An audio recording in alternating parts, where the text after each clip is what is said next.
Please may I welcome everyone to this meeting of the Cabinet Committee Housing on Tuesday the 4th of November 2025 from the Walton Suite, Winchester Guildhall. The time's 10 o'clock. As first item of business, please can I ask for confirmation of the appointment of a chairperson for this meeting from amongst the Cabinet members present. Thank you, Estendi. I think I'm going to be in the hot seat for this one. That need to be seconded and voted. Second. Thank you. Councillor Beck has confirmed as the chairperson for this meeting. Thank you.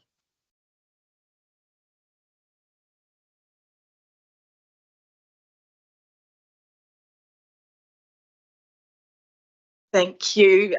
So, as most of you know, my name is Councillor Kathleen Becker, Cabinet Member for Healthy Communities. I'm going to be chairing this meeting in the absence of Councillor Reach, who has given his apologies. This meeting is being live streamed from the Council's YouTube channel and the recording will be available after the meeting. Subtitles can be switched on and advice on how to do that is set out online. Can everyone make sure that your mobile phones are turned off and or on silent? And can I remind members to use their microphones? Hopefully they are working. There was a bit of a problem yesterday, but so far they seem to be operating well. In the unlikely event that it's necessary to evacuate the building, the fire alarm will sound. Please follow all the instructions given to you by our team. And there is a fire alarm test that's scheduled for 10:15 this morning. So we'll just pause when that's taking place because it's very loud. Can I welcome the members of the public to the meeting this morning? And we will invite you to come forward when it's your time to make your contribution. Turning now to the agenda. The first item, as I've mentioned, is apologies for absence, and we have received apologies from Councillor Reach, for whom Councillor Lurney is deputising today. Moving to disclosures of interest, are there any declarations to be made at this time? Nope. I don't think we have any requests from councillors to speak at this meeting, and for public participation we have. I'm sure if Councillor Horrell wanted to make it. I'm sorry, Councillor Horrell, I'm so busy reading from my script. Chair, just to say, if Trinity comes up, and will do, I'm sure, in this morning's discussions, my husband is a trustee for the charity. Thank you. Thank you. Which leads us neatly into public participation. We have two requests for public participation this morning. Mr. McKenna from Emmaus, who I think is hoping to be here, but we'll see. He has a personal appointment this morning. And we have Ms. McKenna from Trinity, who wants to speak on item 10. Just wanted to check. Sue, did you want to speak now or did you want to wait until the item on the agenda? Okay, great. Next item, minutes of the previous meeting. Members agreed those are an accurate record of the last meeting? Agreed. Great. There are no chair's announcements today, so move to the first item of business, the New Homes Programme update from Ms. Egan.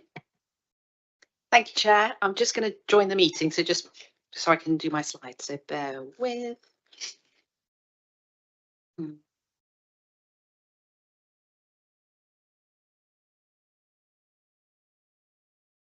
Okay.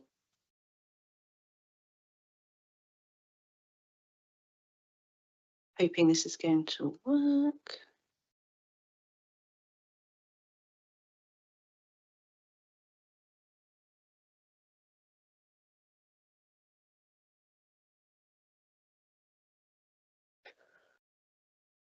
Getting there.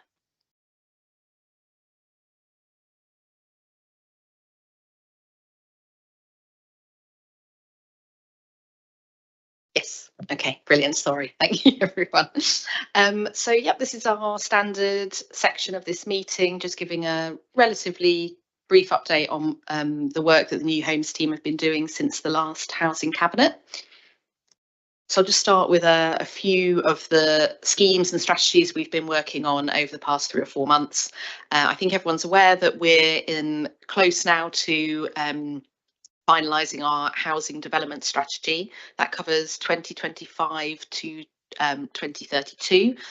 We've employed an external consultant to help us with that because it was a large piece of work, but we've undertaken lots of stakeholder engagement and had a 4-week public consultation exercise, which have now concluded. We've taken everything on board, and we're now looking to bring that final draft, as I'm calling it, to Cabinet on the 19th of November. And then if that's approved, then we'll look to make that public on our website. So those papers will be published in the usual way for that 19th of November Cabinet. But I'm hoping everyone's had a chance to look at it at various opportunities over the last few months anyway. Then moving on to our projects, Woodland Close in Sparsholt. Really pleased that was approved by Cabinet, the final business case, a few weeks ago. So after the call-in period, we informed the successful bidder of the outcome, and that contractor is now beginning to mobilise to start on site. We were hoping in December, may slip into January, but ultimately, once they're ready, then we can get a spade in the ground, and that'll be really exciting. Moving on to Kingsbarton in Winchester. So this is obviously a very large scheme that everyone will be aware of, Carla being the developer on that. We signed our legal contracts with Carla back in September, and we're now looking to take handover of the first units hopefully by the end of October, possibly even this week. So we're working very hard on that. The first units to come to us are 4 shared ownership units, 2 1-bed flats and 2 2-bed flats. And they're actually already on Rightmove, available for people to have a look at and get in contact with us about. So again, really nice to get some new units coming through. And then the final sort of project we're working on that I was going to mention is just our renewed look at our land-led opportunities. So we have a long pipeline of sites that we look at as a team. And what I'd like to do is just refresh our look at those, do some due diligence on them, and just start to identify the ones that we'd like to take forward as our next, modest sized additionality affordable sites on our own land. So just making everyone aware that that's something that's ongoing. We're linking nicely into my next slide. What's really important for us is need, and making sure that we're looking at the needs data. So we've had a refresh of that, which I'll come on to in a minute, and that will be the first step as to which sites are the best ones for us to be looking at and starting to do some due diligence work on. So moving on to the demand update. So at the end of the slide pack, sort of slightly thinking I should have put it next, but anyway, we have a map which illustrates the data in a slightly easier to read format. Because it's a relatively involved piece of work for our housing strategy team to update that data for us. We've agreed we'd do that yearly for this meeting, although whenever we look at a site, we always look at the need of that individual site at the time. But for the purposes of this cabinet, we'll make sure we refresh that at least every year. So we've done that refresh, and when we get to slide 10, you can see that in map form. But I just wanted to set out the key headlines that have been flagged to me by the team. So it's that 29% of all 1-bed need applicants would like to live in Winchester city centre as their primary preference. There are 791 on the housing register for all the Winchester city areas at the moment, and those are set out in the slides, and that equates to 49% of the total housing register. And when compared to last year, demand has remained largely similar across all the different areas, with Winchester city being the only exception to that, with a 19% increase. So just wanted to flag that. Those who come to this cabinet regularly will then recognise the next slides, so I'm not going to spend ages on those. I'm conscious there's a lot on the agenda.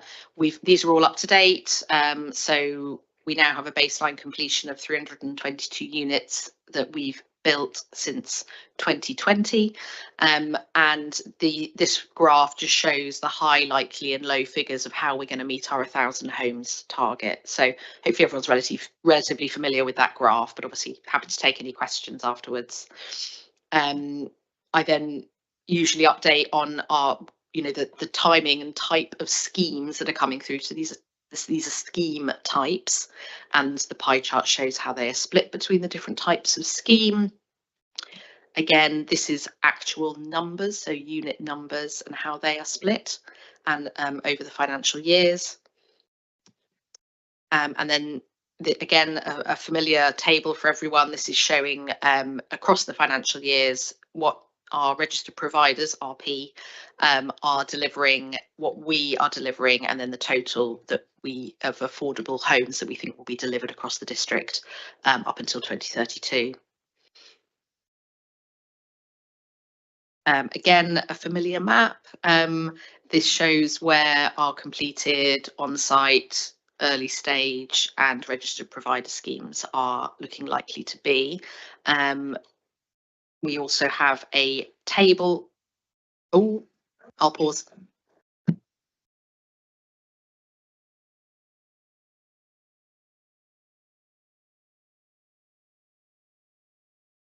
Okay. Thank you. We have a table which fits with that map, so everyone can see what we're looking at, and we've been able to populate that with figures from the larger schemes this time around, which was something I hoped to do. So that's been helpful to see where those big numbers and those big schemes are. And then finally, this is the demand map, which has been updated now to reflect the most recent demand figures. So as I said, this allows us to concentrate on areas where there's that highest need. And we, you know, again, it's, as I said in my earlier slide, it's not significantly changed since a year ago, but it's obviously an interesting map to look at. And, you know, obviously happy to take questions either in this meeting, or please do email me, you know, outside the meeting if anyone wants to raise anything on their particular areas. That's the, I think, yes, the end of my slides. I did just have one, let's check this is working. I did just have one, there was one question at the last Housing Cabinet that I wanted to respond to.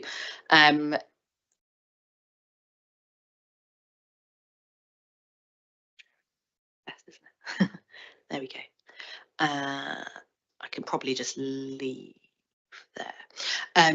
So it was asked, and I have to admit, I'm very sorry, I can't remember who asked the question, which is really bad, but someone asked about the split between social rented and affordable rented. Thank you, I'm so sorry. I forgot it was you. So we are able to tell you that for our own units. It's harder for us to tell you that for the RP units. So you asked the question, what percentage that we've delivered are social rent, affordable rent and shared ownership is my understanding of the question. So since 2020, we've built or refurbished or acquired 424 units. Sorry, since 2012, 424 units. Of those, 13% are social rent, 61% are affordable rent, and 26% are shared ownership. So just wanted to sort of make sure I addressed that question from last time round. And that was everything from me. Thank you, Chair. Brilliant, thank you. Do we have questions? Councillor Horrell, then White. Chair, thank you. I have two questions. I listened into the King's Bottom Forum last night, and there's a deathly silence about extra care. No one seems to be able to update me, and we know that the extra care schemes are important addition to our portfolio. It is on the plan for that area, but I would welcome an opportunity to understand what is exactly happening and where we are scheduled with that, please. The other element which I wanted to raise with you, we had a very helpful and useful TACT tour last week for the TACT board, and we were talking about land around the district on the areas that we covered. And I note on point 4 of your new homes update, you're looking at land-led site review. My suggestion is that you actually haven't engaged councillors or in perhaps some of the tenants in that, because we actually spotted a couple of things as we went around that we thought might be suitable. Who knows once you've done the analysis. But I do think it would be worthwhile expanding that, and some of the other TACT board members are here today and can perhaps hopefully endorse that.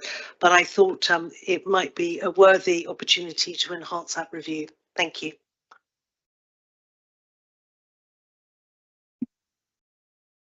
to answer those two questions. Of course, no problem. Thank you, Councillor Horrell. So in terms of Kings Barton Extra Care, my understanding is that it's obviously forms part of the outline planning consent for the scheme. It's within the neighbourhood centre. It's due to be located near the primary school and small retail area within Kings Barton. When I spoke to Carla about it, probably a few weeks ago was my last update with them on the extra care side.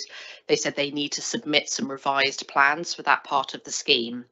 I chase them up regularly on it to make sure I'm in the loop as to what's coming forward, because ultimately the Section 106 says that the land for the extra care will come to Winchester City Council if we decide to take it. So we're just, I want to make sure I'm up to speed on that. So yes, I have a contact at Carla that I keep up to date with, but I don't think we're going to see anything for a few months on it, is my understanding.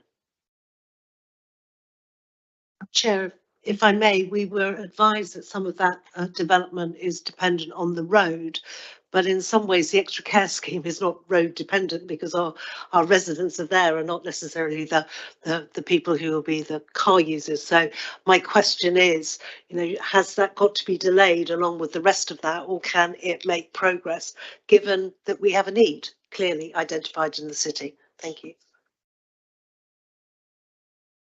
Who wants to take that, Ms. Egan or Mr. Hindi?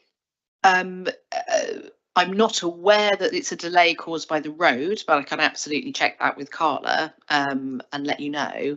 My understanding it's more just they're wanting to reconfigure that part of the site, but I can let you know.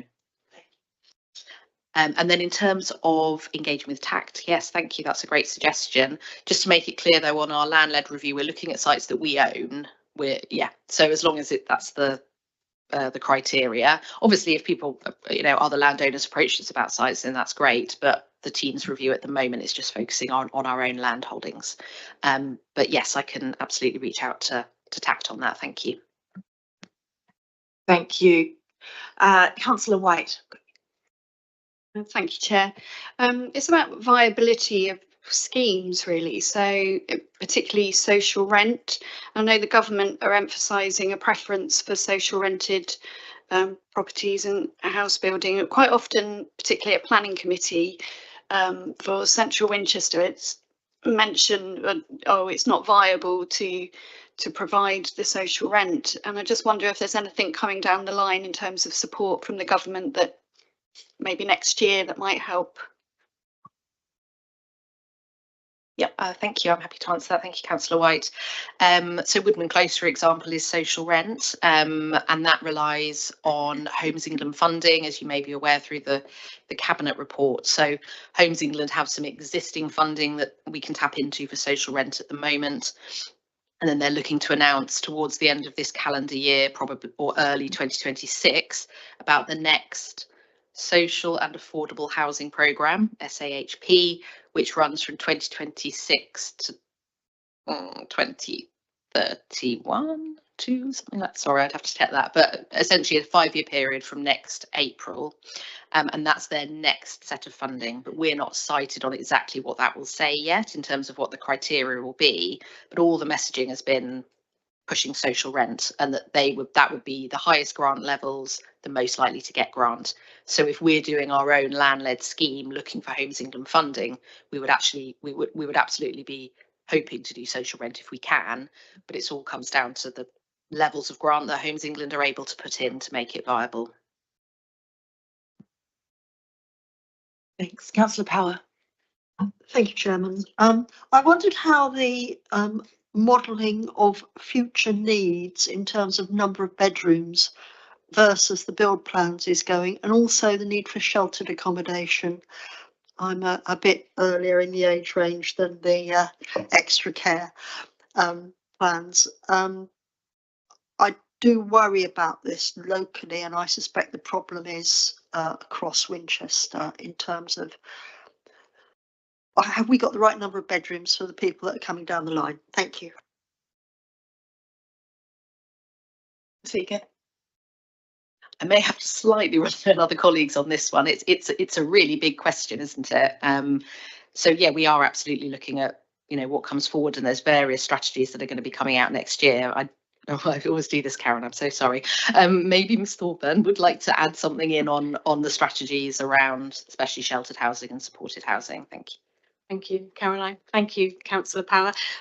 Yes, where possible, Caroline's team and the strategic housing team work really closely to align future development with housing need, but that isn't also possible. But what we can do is maybe acquire or build different size property and then encourage people to move. So if Caroline was to have an opportunity that say maybe more 3 bedrooms, and we know that we've got a high need for 1 bedrooms, but then people could there might be people who need 3 bedroom houses, so we could move stock around. So I'm sorry, I should explain that the other way, but we don't necessarily have to build specifically to need, because there are people on the transfer register that need smaller or larger houses. So also regarding older persons accommodation, since we've amended our allocations policy and our lettings policy to allow over 55s to be considered for Winchester City Council properties, as well as our registered providers properties, we're not finding that accommodation is hard to let anymore. And actually it's having a really good impact on assisting those that would otherwise be homeless between that age range of 55 and 59. However, that's not to say there isn't a piece of work that needs to be done regarding older persons, and Caroline and I were actually at a meeting with County yesterday about how we can look at repurposing older persons accommodation, and what does that look like in the future. Is it going to be similar extra care? So there is now a partnership group with County looking at that. Thank you. Thank you. Any further questions? Oh, Councillor Hurrell. Chair, just a matter of clarification, please. I understand that the housing strategy is coming to Cabinet in November.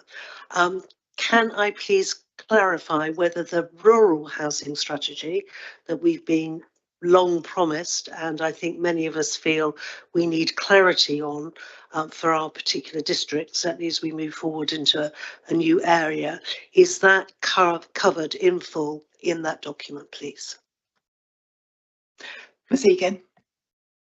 Thank you. Thank you, Councillor Horrell. Yes, so there is a rural strategy section within the housing development strategy. So that has obviously been part of our stakeholder engagement, part of our public consultation and consultation with various committees. So yes, in answer to your question.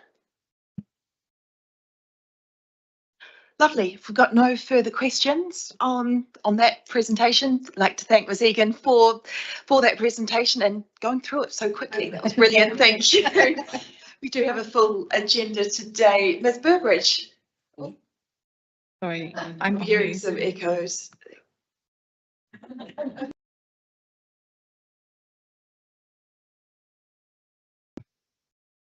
Just going to share my screen.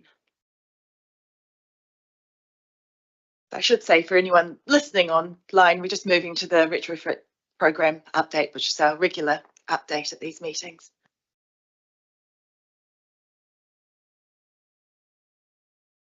Here we go. Good morning, everyone. The retrofit program update. There's a few things I think that we expected today, and I'll explain through those. Just going through the retrofit strategy and where we are on that. There's some fundamental changes in the energy sector, specifically the residential social housing sector, and so therefore that has had an impact on our retrofit strategy at Winchester City Council. I'll look at the retrofit program update, what our targets are and how those have been adjusted, and address any reasons why those have been adjusted, and then look at future projects that I'm finding quite exciting because it's a new territory for the team, and tenants engagement. There are about 7 reforms currently impacting on the residential sector. They all influence things that we all have focused on, such as fuel poverty, low carbon heating, what energy measures come first, And these are all impacting the reason why I'm not presenting a formalized strategy today for ourselves, because it would be premature. These changes are impacting at the moment and will run through for the next year. I'll run through two of the most important ones that are affecting us as we speak and will change the way in which we address our retrofit programs. One is that medium or minimum energy efficiency standards will be adopted in the Decent Homes Standard. So to read out the first paragraph, which is the new minimum energy efficient standards will become part of the Decent Home Standard, which is also being reviewed through a consultation so that it better meets the needs of today's tenants and landlords. And the aim of the reform is really that everyone deserves the security and comfort of this and safe and decent and warm home. And it's that last bit, the warm home, that's been added. So it's achieving a certain EPC and ensuring that we apply energy improvements to properties as decent homes has not necessarily been a requirement thus far. So there's 5 core missions, and those are very closely aligned with what we've already looked to achieve in our retrofit program. So I feel pretty confident that what we've already been doing addresses many of these. Improving energy efficient standards, improving health outcomes for tenants, tackling fuel poverty, reduce domestic carbon emissions, and make Britain a clean energy superpower by 2030. So this is the 5 core missions, but they also feed into those 7 reforms that I was speaking about earlier. We also have the social rented sector EPC reform, which has key changes. One of the most significant changes will be the way in which we calculate EPCs. Currently, we use a mechanism or software called Standard Assessment Procedure, and it depends on what platform you are on as to what result you will get. So your EPCs can vary depending on that platform. Because of this, it has been recognized that there's a lack of accuracy and standardization throughout the sector, and therefore what has been proposed is that there's a home energy model, and the HEM home energy model will have better accuracy, national guidance and calculation systems. It will be one system, but each avenue that you take, whether it be funding or the way in which you target one of those 5 core missions as described earlier, will be addressed on this platform. So that basically equates to all of our EPCs currently being changed, either moving upwards or downwards, depending on what the home energy model turns out. Within the reform, we have, at the moment, the way in which we address retrofit is we analyze a property and we see what makes perfect sense in terms of value for money, ensuring that our tenants benefit from the energy improvements. We are not pushing people into fuel poverty prematurely or ever really, and we're fitting international guidance. So that's a mixture of fabric, heating, and technology or renewables. But what the reform is saying is that it will not. There are suggestions that it will be more standardized. You'd either have to do a combination of fabric and heating, or you would have to do fabric and smart readiness. And smart readiness is basically what we're doing currently under the Social Housing Decarbonisation Fund, which is adding solar panels and waiting basically for the grid to electrify. And then we're ready to basically make more efficient that which we get from the grid and that which we export if we are. So it will be changing in the fact that it will be more specific as to what we do, and that will be either a combination or quite specific that you either do one or the other. There'll be a cost cap in terms of what is the maximum you can spend to get a 10-year exemption. And that 10-year exemption could either be you spend 10 to 15K and you get a 10-year exemption, or you spend 10 to 15,000 based on your EPC expiry date. So it's very, and bear in mind that that EPC will expire, but it will also change what the reading or the rating is according to the new calculations. The confirmation of compliance dates. So this is a big one because obviously 2030 has always been spoken of, but clearly in the industry, there has been delays. There have been difficulties in being able to deliver. And certainly from watching BBC News and any of the articles you read on on the eco funding, there are many incidences where the sector is still growing. So they're trying to be more realistic about that. And then lastly is that would they accept an EER energy efficient rating of C until 2028, or do they move it to when it expires? That kind of buys us time. But as you can see, it kind of affects all of our programs, whether it's kind of non-TRADs that are hard to treat or whether it's the easier properties. We just need to ensure that we are aligning with national policy, but we are also using the right mode to calculate where we are in our energy ratings. Moving on to our targets for this year. Apologies if it's slightly blurry. Some of the targets have been adjusted because of the Social Housing Decarbonisation Fund, and this will be déjà vu to some of you.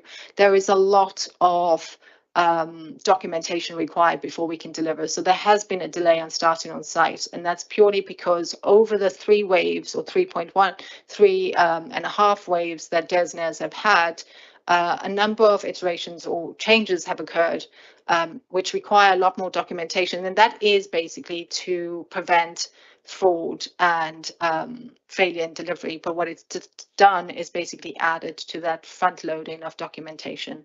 So we've had to change the target values for the SHF wave 3, but we have increased some numbers in our conservation area windows, and we have a testimonial at the end of the slideshow that basically speaks to why we've increased the numbers on our windows. So where we found contractors are delivering at speed and with quality in mind, we have looked to increase numbers.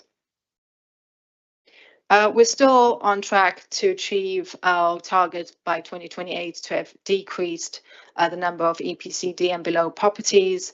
We still feel what we're delivering at the moment makes sense, certainly in terms of the reforms that I've just discussed, and in terms of our journey.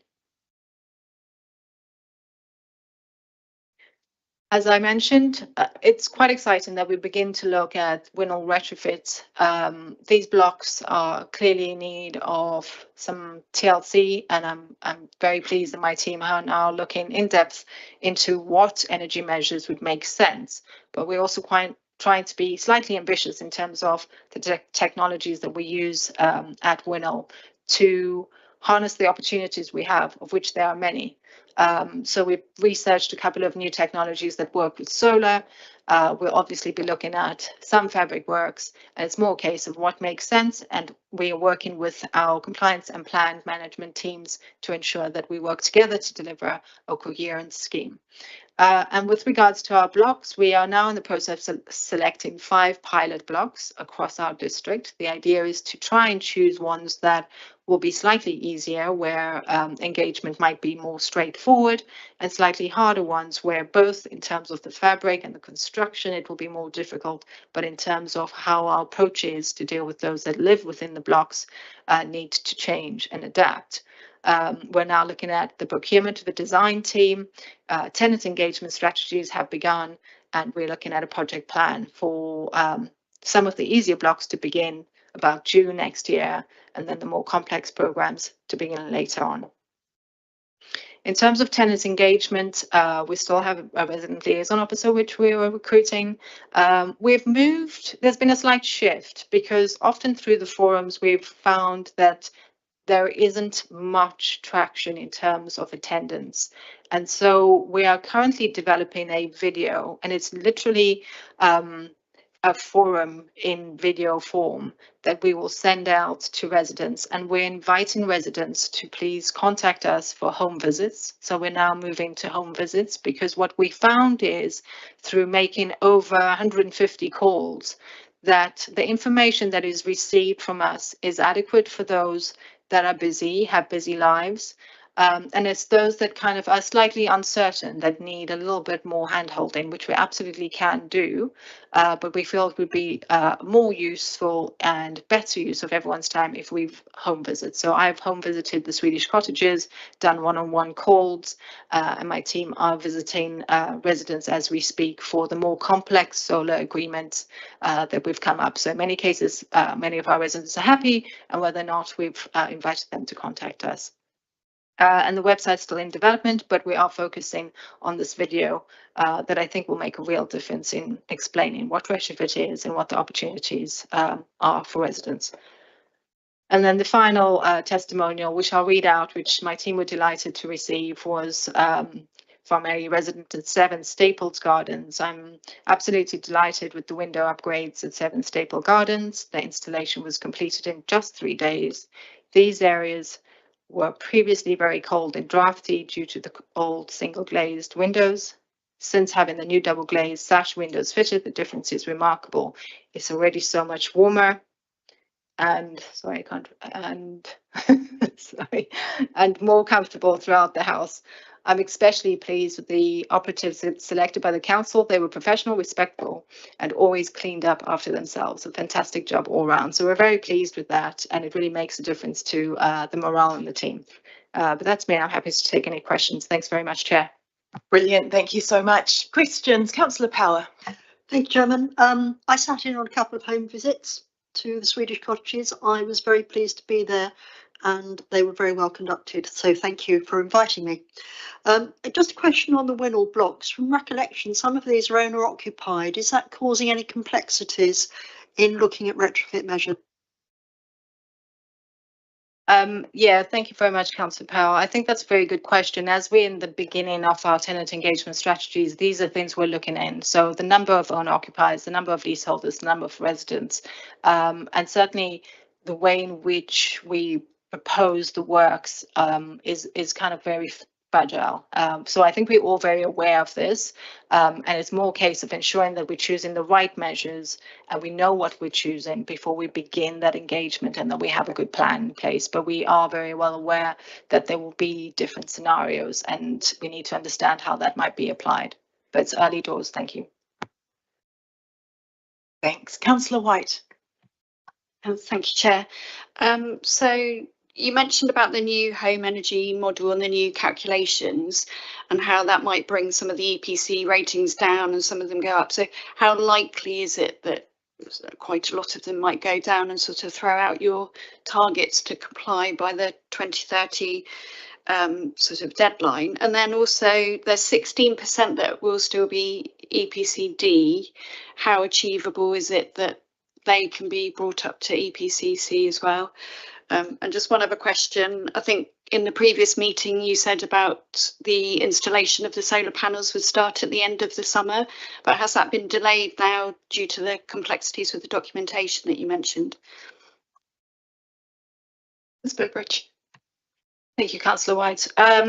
Yes, in terms of the home energy model, I'm afraid that's a very difficult one and the industry is still trying to find out. The accuracy might throw it, but that's the reason why they tying it in with the expiry of the EPC, because they recognize that what they certainly don't want to have done is that local authorities have to go out and do 10, 15, 20,000 new EPCs, depending on their stock, to understand what the impact is. So it's more a case of let's work with what we have and give you time to then get those new EPCs and understand where you are. If they shift, I can't imagine that they will shift tremendously. So that will be a kind of couple of points down or a couple of points up. And in those instances, we'd have to understand why and relook at what that strategy looks like. And it's only through the evaluation of that pattern, if we know these stock move down, they will be able to understand what our application should be. And with that, obviously, that then will tie into time. With regards to the 16%, yes, so it's quite encouraging as we start with the blocks, because a lot of that 16% sit within the blocks. And as we do the pilots, for instance, one of the technologies we featured earlier, so on. Again.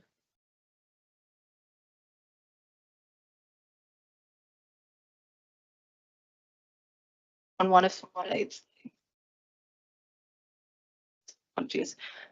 So on one of the slides, we were looking at a technology called Solshare, and it's really clever because what you do is you put solar on the roof and then you can feed the solar according to who needs it most. And that's kind of an easy win. So in my view, the 16%, which will change obviously because of the home energy model, is achievable.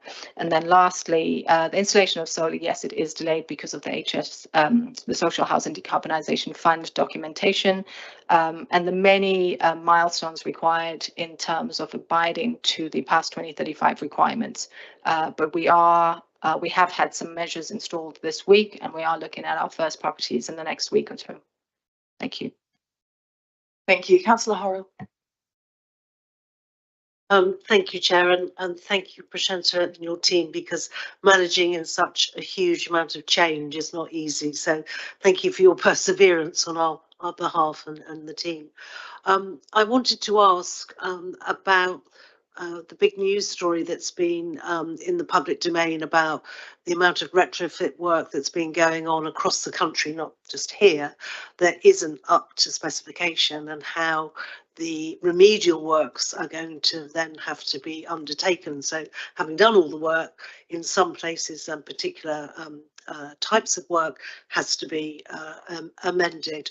Do you have any fix at this time on how that might impact us as an authority, what the extent of that might be, and the costs that we will need to put aside to bring ourselves, not through any fault of ours, but through the way the contractor has delivered the change that you'll need to amend? Thank you. Thank you, Councillor Horrell. There are two things in here. One is we must not confuse the work that we've carried out with that of the news stories you see. Many of that news stories are based on eco funding, which we have specifically stayed clear of because of the way in which it's conducted.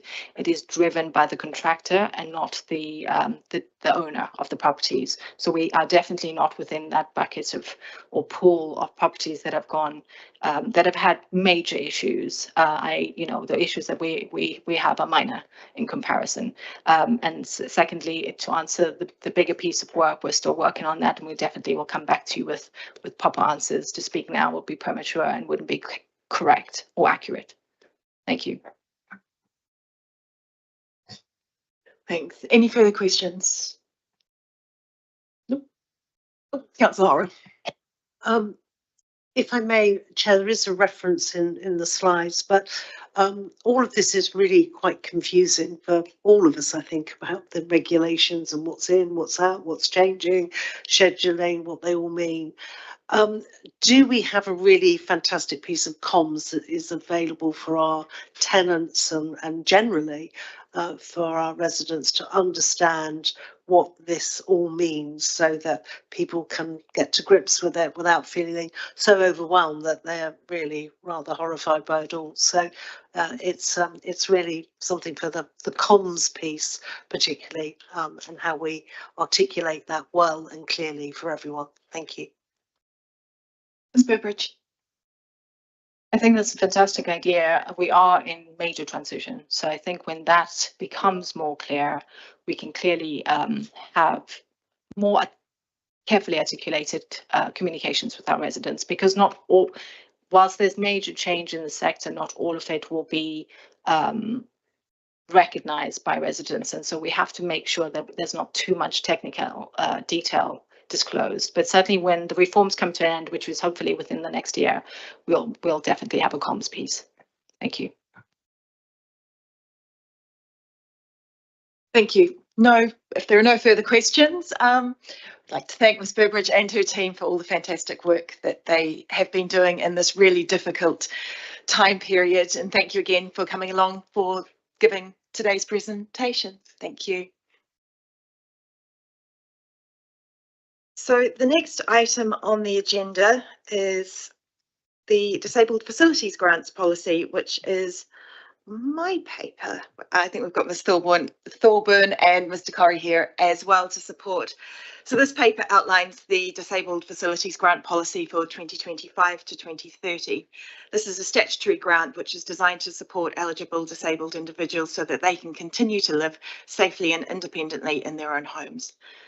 The new policy has been designed to address significant evolving challenges, including increased demand for adaptations, budgetary constraints, rising construction costs, and the recommendations from a recent internal audit.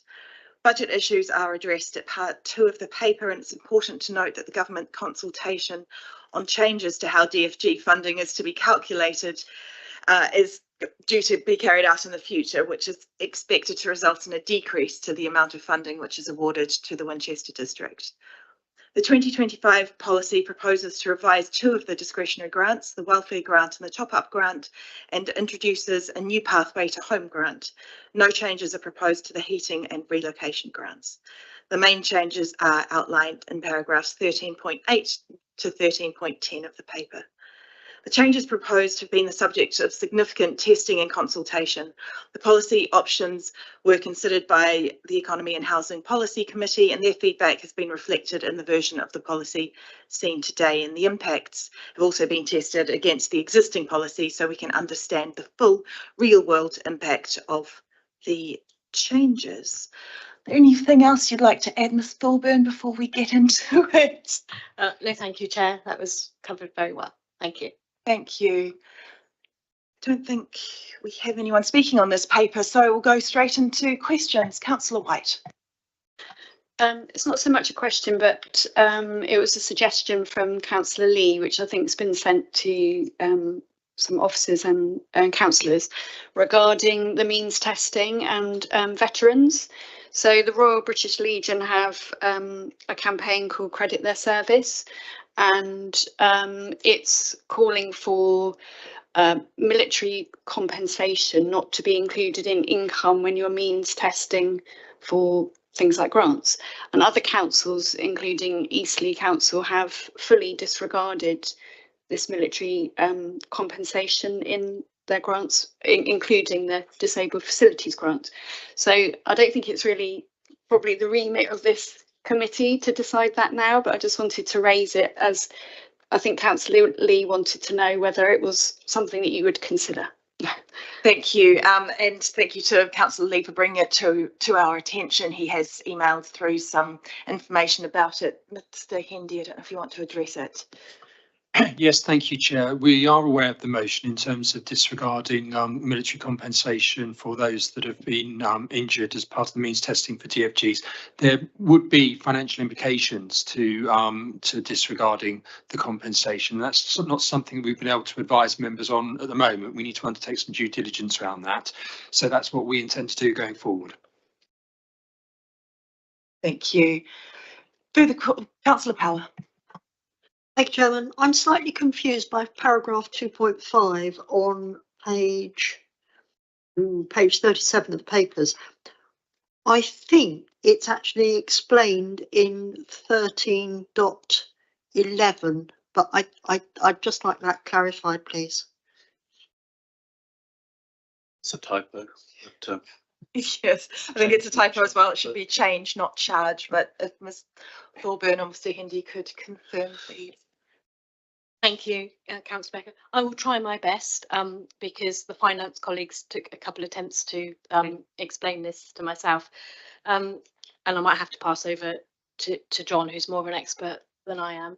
In that currently we have a charge on the grant of about 12.5%, and we reviewed that with our finance colleagues, and they've said if you take a proportion at the start of the financial year of the grant for administration, and therefore you don't charge it on each individual's application, it's then exempt from the VAT, to which then would save the council about £24,500.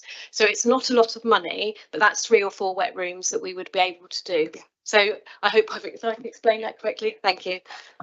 yeah, I think the problem is that the first sentence doesn't actually make that very clear, and you know, I think there's either some words missing or there's a typo. I can't quite get it, but it doesn't actually read well. Thank you, and noted. Thank you. Thank you. Any further, Councillor Horrell? Thank you, Chair. I have a couple of points of clarification, please. In 1.6, I welcome the commitment to regularly review and amend the policy, given it's new and we're learning. My question is, how and where is that going to happen? Is it going to come back here if changes are made, or you've got recommendations as you learn, and inevitably, I'm sure there will be some learning as we go along. And also in 5.1, we obviously make it very clear that this report has no impact on council property assets because of the way the grant works. But just to remind us all how we are doing our own adaptations in our own properties, just so that we're all clear. I believe you've written, I think it's in 12.9, the amount of money that's available, but just to clarify how we're going to tackle that in our own stock. Thank you. Thank you, Ms. Goulburn. Thank you. I'll answer the first half and then I'll hand over to my colleagues regarding the council's aids and adaptations policy. Policy review, one of the recommendations is for minor changes or any changes that are required by legislation to be agreed by the corporate head of housing and the cabinet holder. If it was a larger change or greater change, then I think we would take it through the usual channels, through economic housing policy and then through cabinet committee housing. So, for example, going back to Councillor White's point of view about the disregard of military compensation, we want to be absolutely sure that we do our due diligence, how that would impact our residents and other residents who might also apply for the disabled facilities grant. So I think depending on the level of the change, Councillor Horrell, would depend on where we take that. Thank you. And can I pass to Yvonne? Is that okay, about your aids and adaptations policy? Thank you. Thank you, Karen. So we do have an aids and adaptations policy for council stock, and that's led by our asset and plan team working with our in-house OT and also in consultation with colleagues at Hampshire County Council as well. So there's really good cross-service working to make sure that customers either moving into our properties or living in our homes have adaptations as and when needed, subject to specific assessment criteria. Thank you. Can I just clarify, is there anything in the new scheme that will impact our own tenants? So just to make sure that there's no sort of, there's an alignment, exactly. Is there anything that we're going to throw up by making the changes here that might have an impact, and somebody says, oh, I'm advantaged or disadvantaged in a council house versus another property? Just to be clear. Thank you. Thank you, Councillor Horrell. I don't think so. I think what's really important to mention is we do look at all the options for all our residents. So we may look at a tenant of Winchester City Council and think, is there an opportunity to move to a property that's already adapted? And we would apply that same theory to residents who are in private rented sector or registered provider, and in some cases owner occupied properties. So we do have an internal group where we have the council, we have two OTs, one that sits in John's team and one that sits in Yvonne's team, and we have our allocations officer and our asset management colleagues who are, we call it a looking for group, and that meets and that looks at everybody who needs a major adaptation. We look at voids that are coming through the process, we look at incentives on how we can move. So part of our policy, there is a relocation part to it. So it's a difficult discussion, absolutely, because people don't necessarily want to move, but if that's the best outcome for them, then that's a conversation we'll have with them. Thank you. Yeah, just to add, I think that's the approach that we take for lots of these things. We take the holistic view rather than this policy. We try and look for the best outcome for the resident. Councillor Clare, did I see your hand pop up? Thank you, Chair. I'm sure you do this, but first of all, do we keep our clients updated at all times on progress and any potential delays on all stages? And could I just ask, do we have a contingency fund at all to pay for remedies to be swiftly carried out when or if adaptations go wrong? And I'm, sorry, but, and because, and I hope if something does go wrong, that clients are not put in a queue to wait for a reassessment. May I ask? So in terms of a contingency fee for the bigger projects, the surveyor that will be used will submit a contingency fee, and that's roughly 10% of the overall cost of the works. But that's more to deal with issues that are identified as part of the build once the works are started. In terms of poor workmanship, all works are under warranty with the chosen contractor for up to 12 months. And if anything does go wrong within that 12-month period, the contractor is expected to return and to put right what is wrong at their own cost.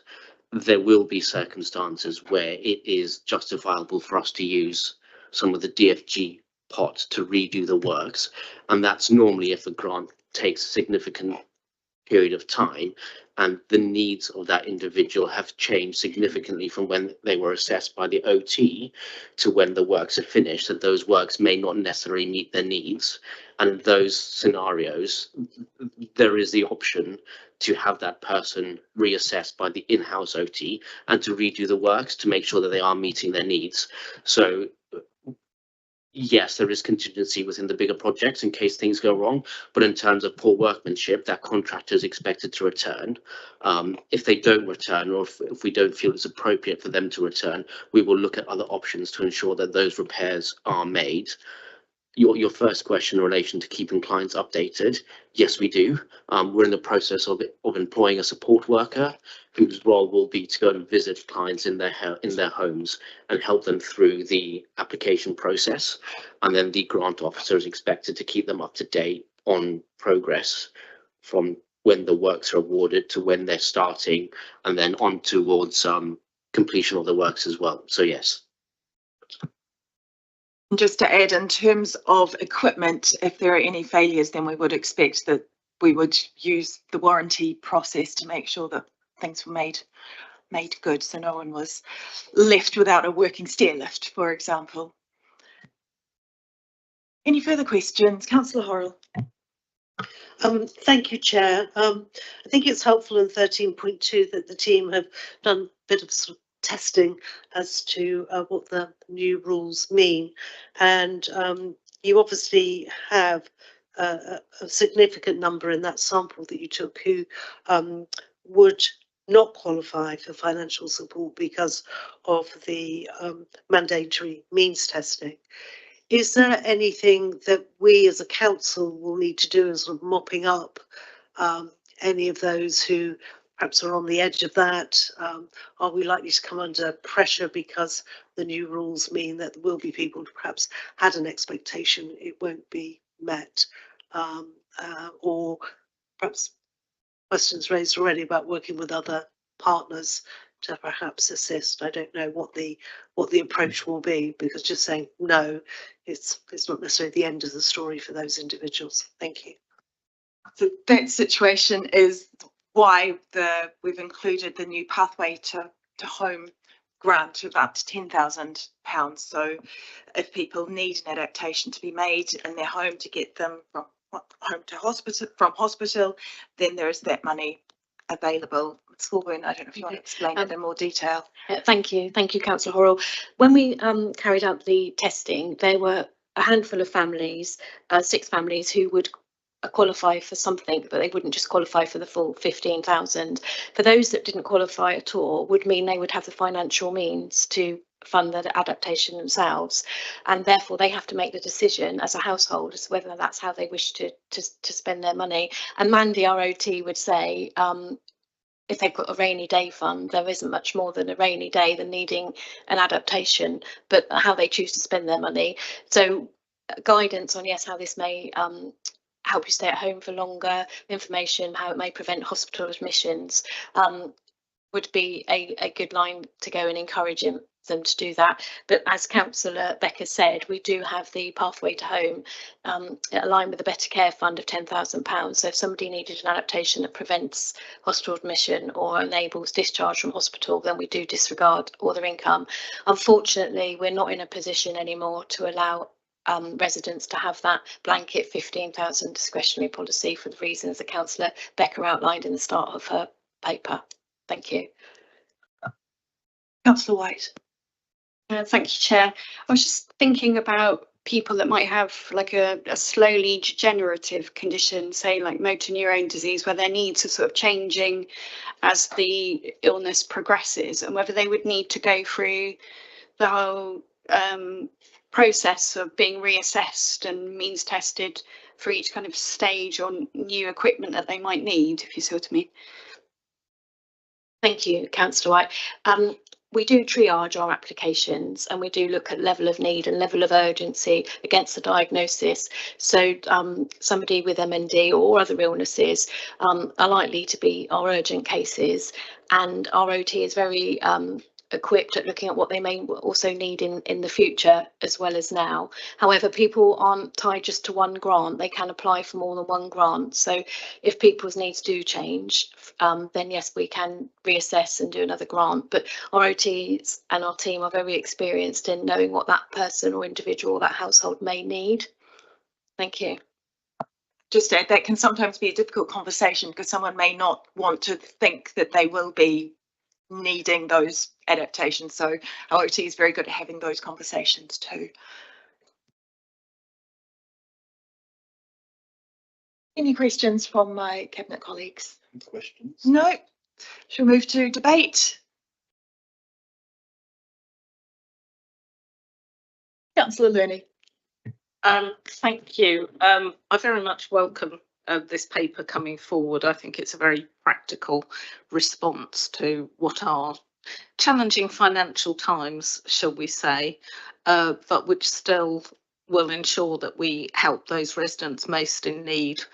So I'm very supportive of the approach. As has been mentioned, we are actually looking at a recommendation which gives us flexibility for minor changes as we go forward in case when we look at the experience of hitting the real world with this, then we need to make a few changes. So very supportive. Thank you, Chair. Thank you. Councillor Horrell. Thank you, Chair. Yes, equally supportive of the initiatives you've taken here and the need to change, but also the recognition that we need to learn as we go and amend, which I think is showing a really positive support for the residents in, as Councillor Becker said, sometimes difficult emerging circumstances that someone has from a health point of view.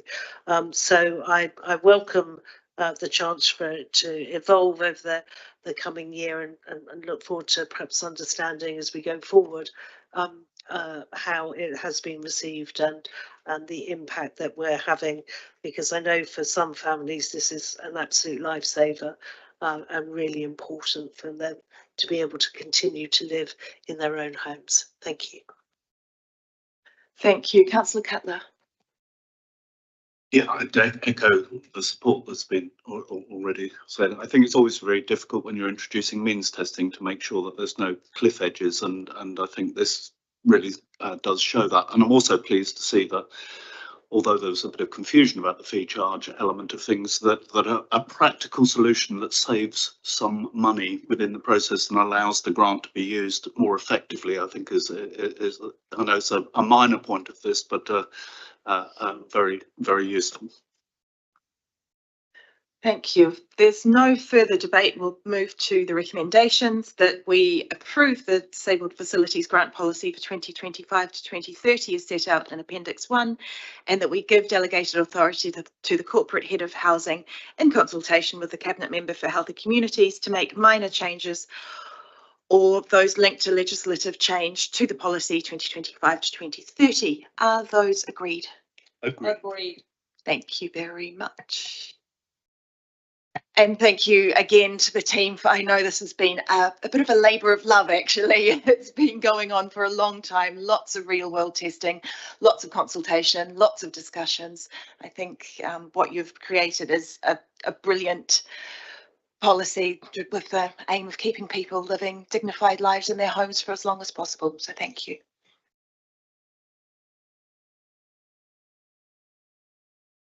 Oh, we'll move to the next item on the agenda, Preventing Homelessness and Rough Sleeping Strategy 2025 to 2030. I think we've got pretty much the same team for this one. This is again my paper. So this paper presents the updated draft Preventing Homelessness and Rough Sleeping Strategy 2025 to 2030.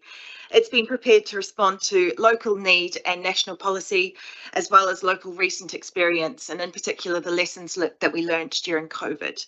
The strategy sets a clear and ambitious plan for the Winchester District, aiming to make homelessness everyone's priority through a partnership-wide approach to prevent and respond to homelessness through early intervention and personalised solutions, to make the complex and unique needs of our customers, to meet the complex and unique needs of our customers by preventing rough sleeping and repeat homelessness, and to develop sustainable, supported and settled housing solutions.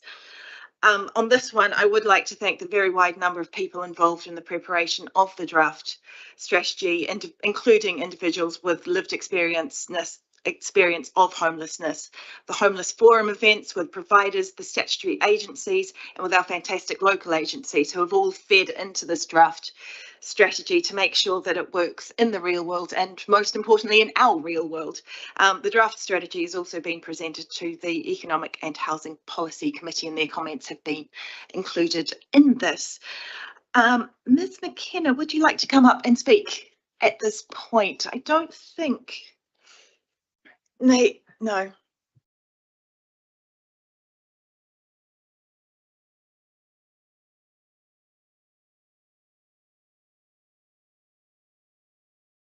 Hello, if you can hear me. Thank you for the opportunity to speak. I just wanted to say that Trinity supports the Preventing Homelessness strategy. We currently work very, very closely in collaboration with the Housing Options team, outreach and tenancy support teams at Winchester City Council. For the future, we can see more opportunity for more joined up partnerships particularly around health, detox and rehabilitation, addressing the root causes of some of our homeless clients. We have positioned ourselves to be commission ready should the situation arise, and we believe that our model is replicable and scalable. And following a recent visit with the MHCLG, they've certainly felt the same way. In the meantime, we'll continue to provide a safe place for people. We will offer excellent services and would welcome more partnership working with the council so that we can achieve system change. We are striving for this, and we are entering our 40th year of existence in Winchester next year, where we aim to complete our supported housing pathway, where we will provide some move-on housing. Thank you very much, and thank you for coming along today and for all your help and assistance in preparing this strategy. So we'll move to questions. Councillor White. Thank you, Chair. It's about rural homelessness. As Mrs. Thorburn knows, we've had one particular case. There's been a couple of others recently in our rural area. And I note on page 194, it says about the national research about homelessness in rural areas, how quite often it's hidden. People struggle to get access to support, the stigma of being homeless in maybe an affluent area, things like that. Also, you have it on the plan as a target to understand the levels of rural homelessness and the nature of it. So I was just wondering, currently, do we know the nature and sort of, do we have any data about the level of rural homelessness as it stands? I mean, even as ward councillors, I feel like we don't really have a handle on what it actually looks like in our area. Ms. Thorburn. Thank you, Councillor White. I suppose there's operational and a strategic response to this question. In operational, in our current conversations, we do have our outreach worker. So as soon as the council are made aware of somebody who may be sleeping rough in a rural area, they get exactly the same support as anybody else who is found to be rough sleeping.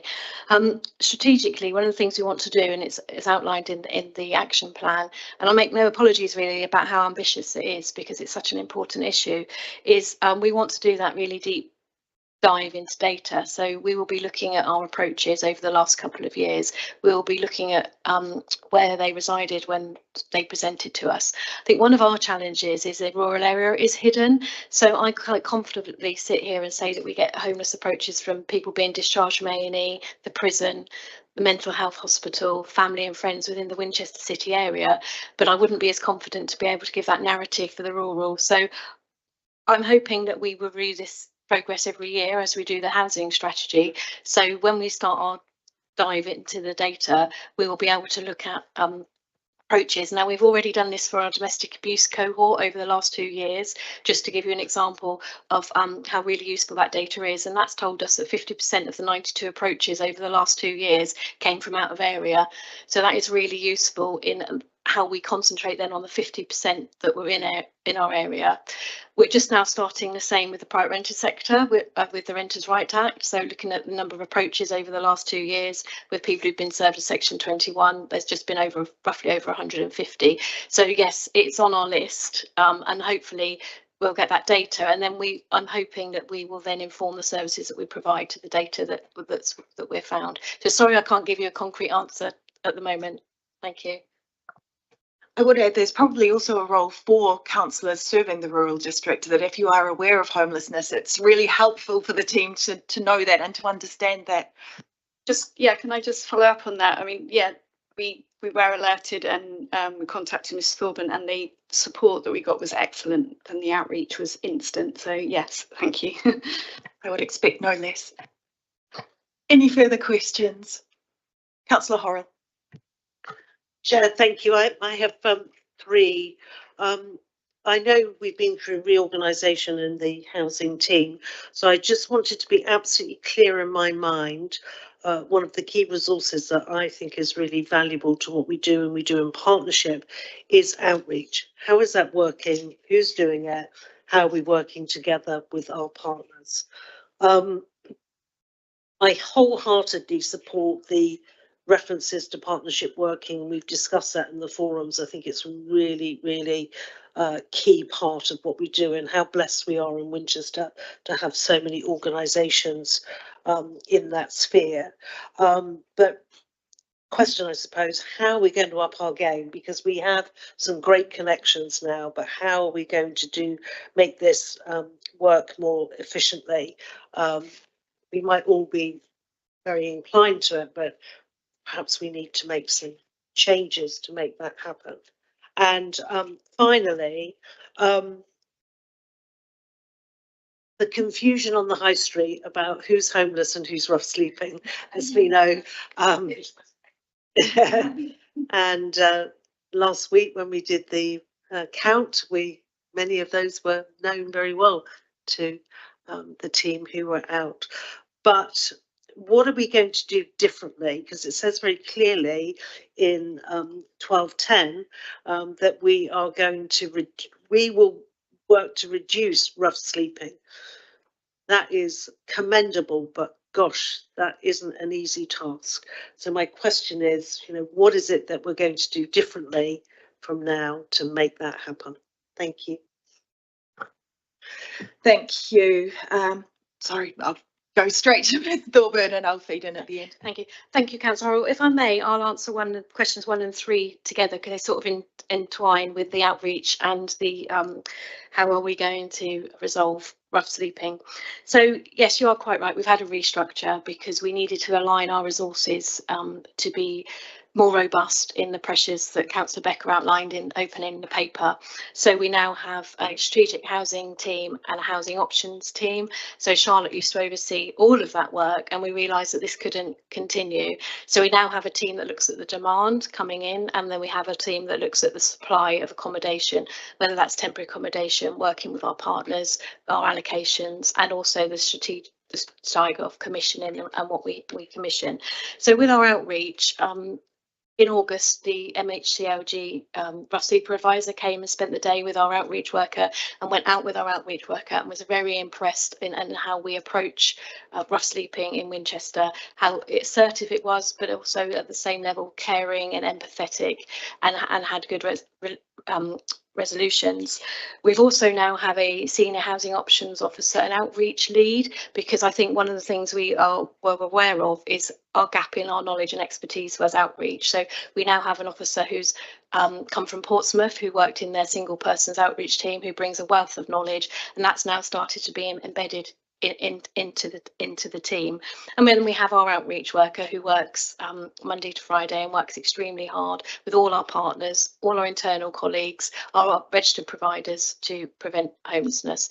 But we've also just commissioned Trinity to provide a weekend outreach service, because that was a gap. So they're now providing that on a Friday, Saturday and Sunday.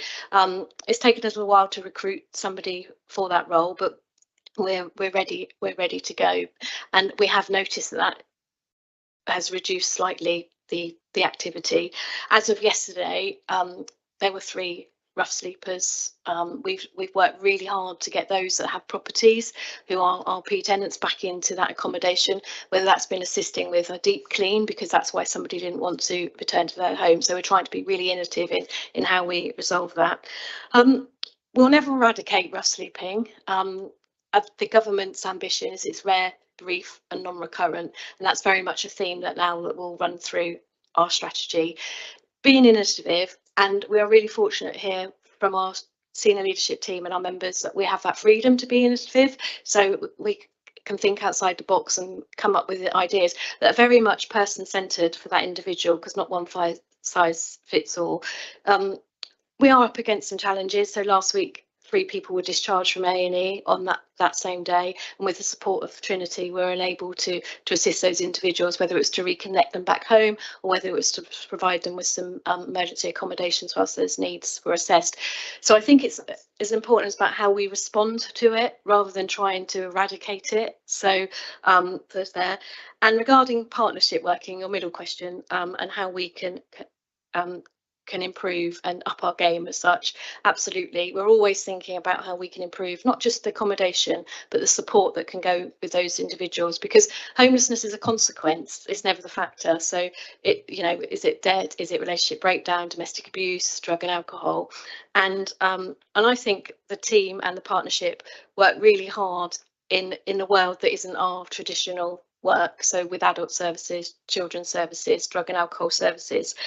But we can always improve. So we're in the talks with Emmaus House, and actually we're negotiating a try before you buy. So some of our residents are a bit apprehensive about going into Emmaus House because of the conditions and having to give up your benefits and everything, and that might be the only thing they're in control of.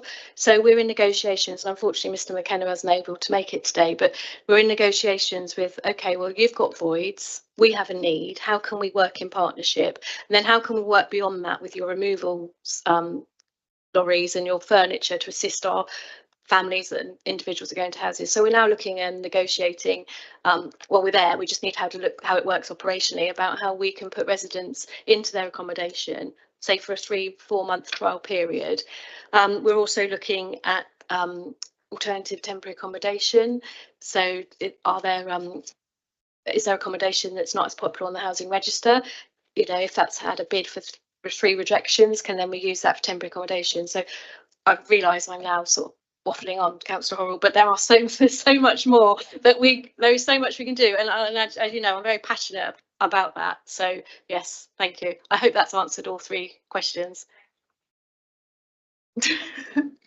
Just to add on, I think questions 2 and 3 that you asked, we do have a partnership meeting next Friday actually to talk about activity on the high street, those rough sleeping, those begging, and trying to distinguish between those, and working together with our partners to try and make sure that things are working on the high street, that we don't have that unwanted antisocial behaviour, and that people are receiving the care that they need to receive.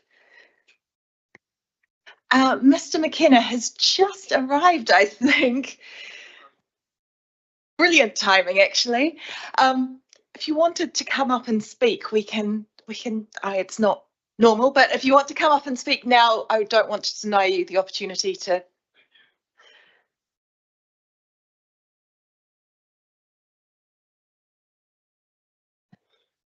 the one with the person, yeah. Okay, great. So thank you very much for inviting me to just say a few words. For those who don't know me, I'm the newly elected Chair of Trustees at Emmaus Hampshire. So obviously homelessness is a big part of what I do.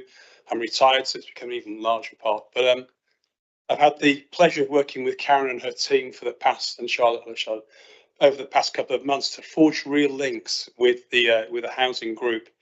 And I can only congratulate the strategy that you've written, because it's really in line of what we've written as a strategy at Emmaus. And also the other positive thing I'm seeing out of this strategy and opportunity is the way we've collaborated together to look at new opportunities for the homeless within Winchester. And we're exploring new ideas together, which I think is not just groundbreaking, but will help Emmaus as an organisation, but also help you as a council. So with that, I'm really grateful. And also I think together we're ourselves, Trinity and Beacon, there's a great opportunity there. And again, it's you as a focal central group that bring us together and allows us to really learn from each other, but then to become more active in what each of us do, which is quite different but similar. Okay. Fantastic. Thank you so much. And thank you for taking the time to come along. No, brilliant timing. Any further questions? Councillor Cutler. Yeah, I just have a question when you're talking about both outreach and partnerships, representing a ward that is effectively urban fringe with Portsmouth, Havant and Fareham. The very few cases of rough sleeping that we tend to have is people who come out of those areas overnight. And that becomes very difficult because outreach workers aren't working at night or at weekends. And so I just wondered how one would deal with that and what your relationship is with Portsmouth, Havant, Fareham and other authorities where you have that sort of urban fringe effect. Thank you, Councillor Cutter. I think that happens with all the councils that we border and Hampshire wide. If somebody is to become homeless outside of office hours or at the weekend, we have an officer on duty 24/7, 365 days of the year. So they can ring our out of hours number, which is publicised on StreetLink and our website, and that will be triaged. And if we feel that person needs accommodation, our housing options officer will be responsive to that. They have access to be able to book emergency accommodation if that's appropriate. How we work with our neighbours, we open a dialogue with them, but because we obviously they have an individual, they may not want to go back to where they have come from for various reasons, and we have to assess whether it's safe for them to return or whether it isn't safe. If it is, and they don't have a local connection, then we have to open that dialogue with the housing officers and partners in that area. And sometimes we aren't able to help everybody who's out of area, but we do assist where we can. So if they want to reconnect, we might provide them with a channel warrant, we might provide them with a food parcel. For those where it's not safe to do so, they may be somewhere else that they wish to live, and we can help reconnect them, or it may be that we take an application ourselves and then we would decide what our duty is to that person, as we would anybody else who approaches. So again, it's very much on an individual person-centered approach. Thank you. Thank you. Any further questions? No. Any debate? Councillor Clare. Thank you, Chair. Homelessness, well, how do you define homelessness, really? And I would imagine that rough sleeping is just the tip of the iceberg when you get down to it. But I really want to say a big thank you, because I had a case in my ward, and though it took a few phone calls and a few talks, you all came up trumps, and I'm really, that's all I want to say. A big thank you. You've got a tough job, and well done to you all. Thank you. Thank you. Councillor Horrell. Chair, yes, another thank you to the team, because it is a never-ending task, and I know you all try tirelessly to make the situation as best as you can for the individuals who find themselves in various predicaments, whether it's homelessness, rough sleeping, or the like. But also to say thank you to Emmaus, to the Beacon and Trinity, and indeed the other organisations who sit around us, because I've always felt that here at Winchester City Council we've been blessed with some really fantastic partners who can work alongside us, who do support us. We could not do this all on our own, and so having those organisations joined up and working in partnership is absolutely fundamental, which is why I was asking the question earlier on. So I encourage you to keep at that, because that way we can make our resources go further.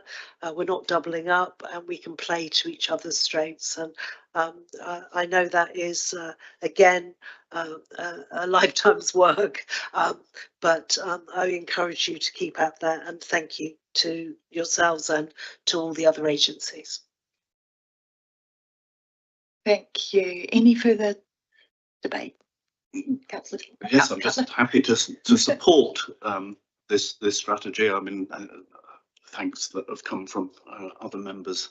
I'd reiterate, but I think what's important here is actually hearing the support from the partner organisations. I'm no expert on how one approaches this, but the views of the partner organisations prove to me that you have the strategy right, and so I will be supporting this strategy. Thank you. Without further ado, then we'll move to the recommendations that the Cabinet Committee Housing adopt the Preventing Homelessness and Rough Sleeping Strategy 2025 to 2030. Is that agreed? Agreed. Lovely. Thank you so much. And again, thank you to all of the officers and to Trinity and Emmaus and to the Beacon, who unfortunately couldn't be here today, for the work that you do. Just to reiterate what Councillor Horrell said, we really couldn't do what we do without all of you working together. So thank you very much. Move on to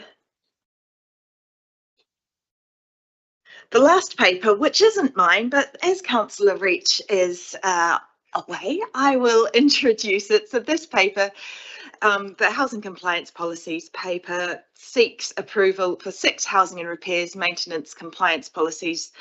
These policies have been prepared by specialist consultants to ensure that they meet the relevant legislative reform and regulatory frameworks. That one's come on. Miss Knight, is there anything else we need to say about this one?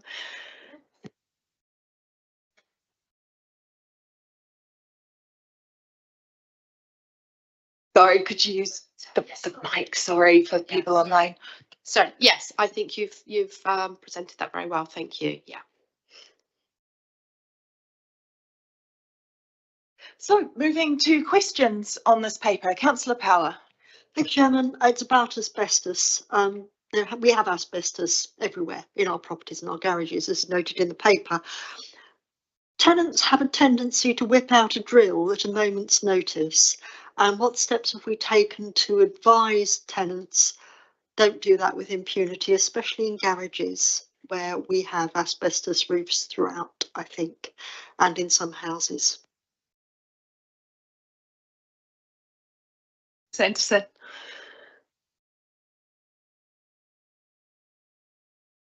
Thank you for your question. So what we do when a customer signs up for a property, then we actually give them a leaflet advising them about asbestos, and it's general advice that we give in there, which does actually guide them through actually how to look after their home and be considerate of the fact that there may be asbestos in the home. And obviously we have inspection regimes underway as well. So we are proactive in advising our customers around that, and then also taking account of our service improvement plan we have to support our regulatory compliance.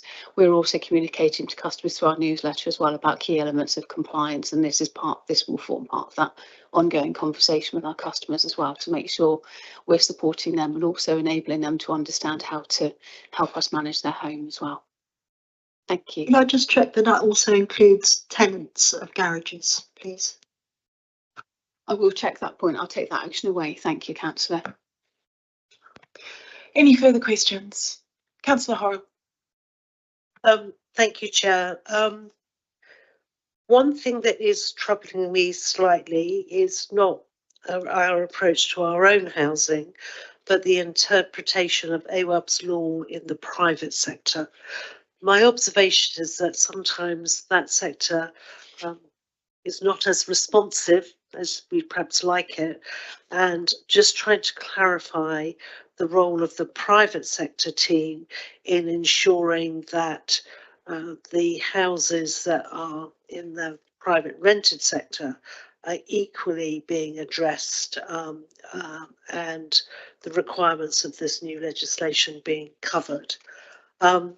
Also, I note in 6.4 we talk about a summary of the policies being made available for tenants, accessible via the website, just to say not everyone uses the website, and that please could you reassure me that we have other means of getting to those tenants if they wish to understand these policies. Thank you.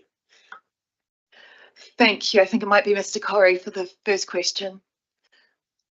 Yes, so in terms of AWAB's law in the private rented sector, my understanding is it will be consulted on as part of the implementation of the Renters' Rights Bill.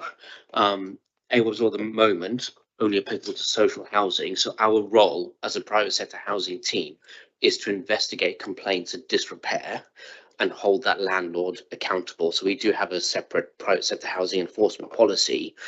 We will advise the tenants of AWAB's law, but it will be up to them to take that further. If we identify serious hazards, where there's category 1 or where there's a serious risk to the health and welfare of that family by staying in that property, regardless whether it's damp and mold or not, we will take the appropriate action. If that means closing the property and finding alternative accommodation, we will work with partners to ensure that. The Renters' Rights Bill will give the private sector housing team a lot more enforcement powers to take action against landlords. So we're aware of it. We can't enforce it, but we do have other powers to hold landlords to task and to safeguard residents from unsafe homes. So in the short term, you're using your current powers to just put pressure. Thank you. And I'm not sure who's going to address Ms. Anderson, the second point. Thank you, Councillor Becker. So thank you for your question, Councillor Horrell. So taking account of our website, as you correctly say, not everybody's digitally enabled. So we will again be looking at other ways to communicate to customers, because I think we need to be really clear about how we get information out to people in a meaningful and helpful way. So we have our newsletter, but as you know, that's emailed out to people as well. And it's likely that we can review our range of leaflets and other sources so that we can make sure information is available to people in the best possible way. Chair, just to say, I think sometimes, and I've had an asbestos case recently, and it's because the resident doesn't understand the situation and hasn't had that explained to them. So it's sometimes the lack of communication. It's not the actual event itself, because there is a plan or some action, but they just don't actually appreciate what our position is. So that comms piece again is really important, and not everyone obviously is digitally minded. Thank you. Thank you. I would agree with that. Wearing my consultation comms hat, I think it's a really important point that the information needs to be made available to people in a multitude of ways, so we make sure that we get everyone, or as many people as we possibly can. Any further questions on this paper? Nope. So we'll move to debate. Any debate on this paper? Oh, Councillor Horrell. Well done for picking a first-rate company to do the very hard work and to give us all confidence. I think that no one's had to go through this line by line. Not that we're experts at all, but that there is a very competent organisation recommending on these really important areas for us in the delivery of our homes. So well done and thank you. Thank you. So we'll move to the recommendations, which the Cabinet Committee Housing is asked to approve and adopt the 6 housing repairs and maintenance compliance policies, the fire safety policy, gas and heating, electrical safety, asbestos, water hygiene, and the lift safety policy. and that the committee delegate to the corporate head of housing in consultation with the cabinet member for Good Homes to make any minor amendments to the policies. Are those agreed? Agreed. Lovely. Thank you all for coming along today. The last item is simply to confirm the date of the next meeting, which is scheduled for Monday, the 2nd of February at 10 a.m. So thank you again, all. Thank you all for your engagement and your really thoughtful contributions on the papers. Thank you to all of the officers for your time in preparing them and answering all the questions. Our partners have left, but thank you again to Trinity Emmaus for coming along and speaking on the papers, and to our wonderful tax members as well for coming along as always and listening to this committee. Your input is absolutely invaluable, so thank you. That's all. Meeting closed.